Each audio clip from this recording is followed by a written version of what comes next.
So yeah, today's question is, I'll say it's from someone called Zara. That's not her name. Hello, can you please make a video about how to get out if you're living in a Muslim country as an ex-Mus?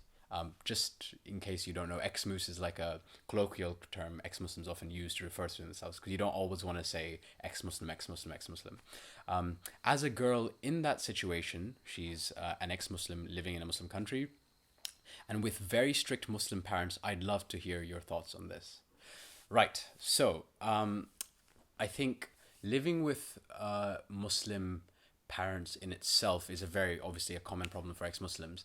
But living in a Muslim country has a whole another layer to it, and then being a girl has a whole another layer to it. So you're talking about three layers in this question. I think the first thing to think about is what are your parents like? I think that's the first thing because you can live in a Muslim country and have pretty comparatively chill parents versus living in a Western country with like completely nutty, like, beat you up type parents. So that's, I think, a very important question. Let's assume that your parents are strict, maybe not massively physically violent, but maybe strict and, parents who might, let's say, have a risk of kicking you out or controlling you financially and things like that. So then the first thing becomes, if you are living in a Muslim country and you've got parents that kind of control all aspects of your life, how do you build yourself a life that doesn't have to rely on them? That's very difficult for you if you're a girl, especially. I mean, it depends on your family, but it will be very difficult. So I think university education is one thing. Are they okay with you being educated? Is that something they want? If that's the case, that gives you like that sense of control over yourself, because with the university education, you might be able to get a job that like allows you to kind of live away from your family. The problem is for a lot of people is the tensions they get with being an ex-Muslim often start reasonably young. So it could be 18, 19, 20 when you're at university, and or even younger, and you might just not be able to take it. And there's no right or wrong answer to this.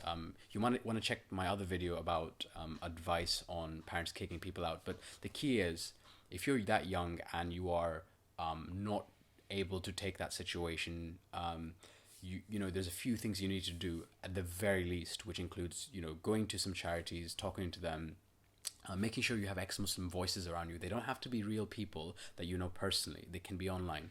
But anyways, in terms of your family, if you live with a strict family, make sure you're financially, or at least in terms of shelter, able to kind of create that gap with your family and just have some space for yourself. The second thing I would say is, it depends on the Muslim country you're in. So if you're in Saudi Arabia, which I know lots of people from Saudi Arabia who are ex-Muslims, it's a very different thing, especially if you're a girl, because you have the ID system, you have, just quite unfortunately acceptable violence.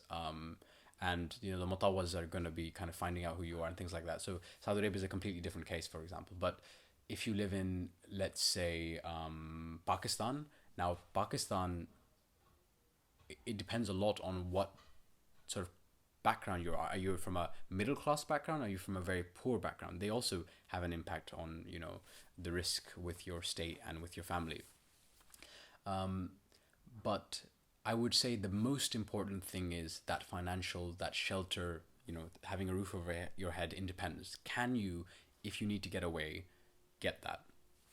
One thing that I think a lot of ex-Muslims do is, because of the pressure they're under, and it can go on for decades, because of the pressure we're under, often we just snap. We just completely snap. I understand this. I've been through that myself. We snap, and snapping is very dangerous. Now, this is why when I hear ex-Muslims who tell me, Imtiaz, I've got this plan that in 2 years' time I'm going to be leaving my house. I'm like, okay, that's great. Great, plan for that. But make sure you also plan for that tomorrow. If you snap, you know what you're doing, you know who you're going to, you know how you're going to get some shelter, because that happens to everyone. Like, most people do not fulfill their plans. In fact, what happens is that they have a plan for like a year or 2 years, but they just snap in 3 months. You just can't take, because the more you know this is an unfair, abusive situation, the more you snap. So make sure you plan for tomorrow, 3 months, 6 months, 2 years. Have those kind of set plans. The second piece of advice I'd say is, your education isn't everything. It's very difficult to get visas into other countries, and often I find a lot of ex-Muslims in Muslim countries will pin all their hopes on entering Europe, Canada, or America, and things like that. It's not easy. I mean, especially because of what's happening, the horrible, horrible things happening in Syria. The asylum centers and things like that are completely saturated with Syrian refugees. You know, of course, they're running away from war. What that means, however, is that a lot of these governments are becoming very, very, very, I don't know what the word is, like dickish, I guess, when it comes to asylum seekers and refugees. Doesn't matter your, you know, case so much.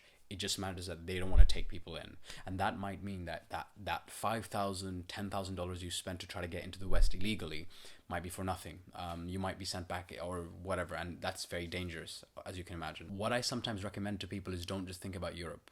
So I know someone, for example, who asked me, how can I get into the UK? He was a gay ex-Muslim guy, and I said to him, look, man, like, Europe is not easy. It's not an easy thing, and the likelihood of you getting in and staying here is almost nil. It's very low. I said to him, have you thought about other countries that you can get a visa easy for, and also maybe have a life that's separated from your family? So in the end, he moved to Malaysia, and you might think, well, Malaysia is a Muslim country, but this guy was not Malaysian. So he was able to kind of pull off this, you know, build a new life, have a different identity, you know, with his name. But the idea is that he moved away from where the burden on his mental health was with his family. So that's another option. Look at other countries you can go to that are not necessarily Europe, Canada. The final thing I would say is find the allies in your family and your friends circle. That's very important. Not everyone in your family is going to be the same. So that's not true. Sometimes family members are entirely crazy and there's not much you can do there. I know lots of people like that, but not everyone in your family is going to be the same. And if that's the case, think about the family member that might support you. Get close to them. Try to talk to them. You don't have to tell them about being an ex-Muslim. You might be able to talk to them about just, you know, plans in your life, hopes, dreams, things like that. Get them on your side. Make sure that they understand that you're still a family member, because when shit hits the fan, and often shit hits the fan, you want someone in your family you can talk to who can discuss things with your parents on your behalf. I can't tell you how important that is. You can't always get that though. So if you don't have someone in your family that can do that, find someone in your family friends, find someone in your own friendship circle, find someone in your friendship circle's parents, because, you know, shame and honor work both ways. Just like a lot of families will not want the shame on themselves from you leaving Islam, or you being a girl and moving house and things like that, they also don't want the community to talk and say, oh, this family was so bad to their daughter and they did this and she's been kicked out and this and that. You know, it works both ways. So try to find some allies beyond your family as well, who might be able to support you, at the very least by giving you shelter if you're kicked out, but also maybe intervening on behalf of your family. And I think the final piece of advice I would say is reach out to other girls. I think especially ex-Muslim girls, because okay, Huraira is climbing my leg now, so I'm just gonna, because it hurts, I'm just gonna put it there. I think reach out to other girls, because the thing is that, you know, especially with men, we're not going to fully understand the experiences women go through. So I would say contact Alia Salim. So she's the co-founder of Fake to Failures with me. She does some amazing videos on things like the hijab, but also go on RX Muslim and, you know, reach out to girls. There's lots of women on RX Muslim and they will give you advice. They will have gone through exactly what you're going through. In fact, some of them will have gone through that and come out and be happy and healthy. So do that. Okay, as always, this channel is for questions now more than anything.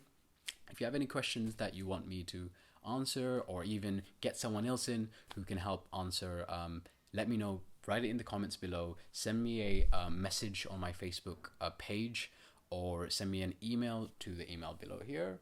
And yeah, till next